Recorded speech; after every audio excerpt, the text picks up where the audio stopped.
waxaa jira xadiis macna ahaan oranaya haddii ay timaado qiyaamada midkiin uu gacanta ku haya abuur ha beero haddii uu awoodo inuu ka gaarsiiyo ka hor inta aysan qiyaamadu dhicin.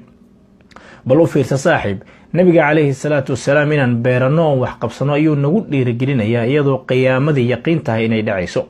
bal maxaad u malayn qof nolol loo filaya asii naftiisii aan u ogolayn inuu shaqaysto? sidoo kale dadkii hore ee Soomaaliyeed waxay ahaayeen kuwo ku caan ah waxqabsiga iyo shaqada, waxaana halkudhigyadoodii ka mid ahaa maalin howleed oo rag kala haray nin hagoogtaa waa habaar qabe. sidoo kale waxay u arki jireen gacan hoorsiga inay tahay gunnimo ay geeridu dhaanto, waxayna oran jireen gaajo gobannimo leh ayaa dhaanta dharag gunnimo leh. yeelkeesi aan idinku jalbeebiyo maanta qiso aan ka soo dheegtay abwaan Saciid Yuusuf oo ah aabbaha dhalay saaxiibkii injineer Cabbaas Saciid oo isagu qudhiisu ah halabuur hidaraaca.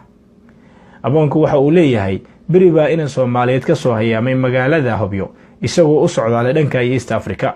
wuxuu ahaa shaqadoon, ha yeeshee muuse helin shaqadii uu hawoonayay oo waxa uu markii dambe helay shaqo ahayd inuu ilaalo ka qabto ama waardiyeeyo gaari meel cidla ah ku rogmaday.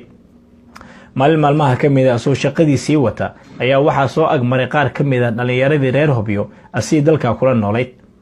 kolka ayay ku camirteen kuna yiraahdeen adigoo ah hanad reer Hobyo ah miyaad waxaan shaqo ka dhigatay eraya la mid ah dabcan.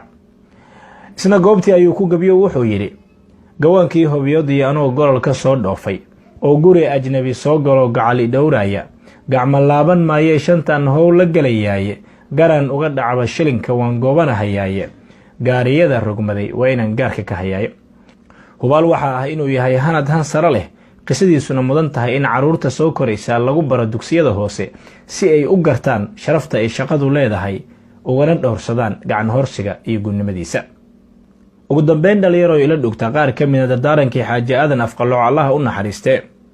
inamiya hablaha waxaa tihiin aranka kacaye itaalgabe dadkiinnii hore weydin aragtaane idinka ammaanada xilkii eegan qaabilaye iskiin wax u qabsada.